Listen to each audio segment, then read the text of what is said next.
ndithu tikuona ndithu achina Samir Suleiman, achina Enoch Chihana, achina Ntambo, anthu ochu ambirimbiri ndithu abwera ndithu kumene kufa ndithu kudzaona mai Patricia Kaliati.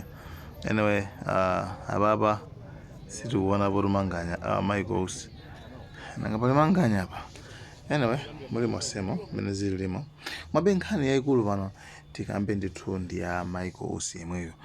Anthu ambiri, mawa kuti msonkhano wa NEC umene akuluakulu a chipani akuyenera kukambirana zikuluzikulu zokhuza ndi chipani chawo kuti akonzekera bwanji kuti pa 17 November pamene akhale ndi convention kumene ku Mzuzu.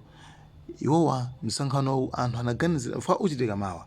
Anthu ambiri timaona maposti anaganizira kuti kutheka atu ammangira dala mai Patricia Kaliati cholinga kuti asakapezeke nawo ku msonkhano umenewu.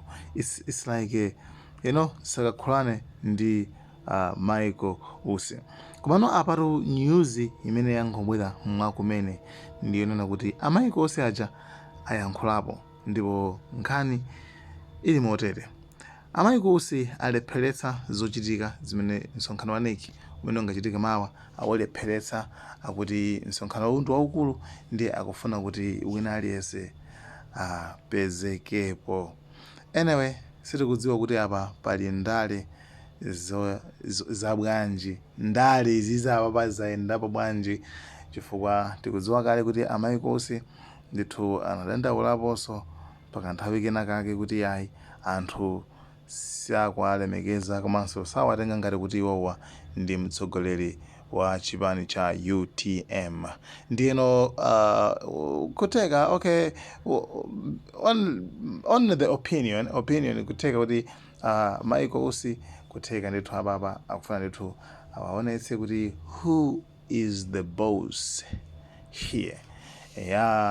Choncho kufuna kuonetsa kuti boss ndi ndani amene anga you see apanga cancel msonkhano umene uchitika mawa and then ena alowa muchitolokosi. Anyway, awo ndi maganizo abe. Guys, thank you so much Malawi cameras. Tipitilize kukupasilani zomwe zikuchitika ndithu kumene kuko. Guys, thank you so much Malawi cameras. Like, share, subscribe and comment in the comment section.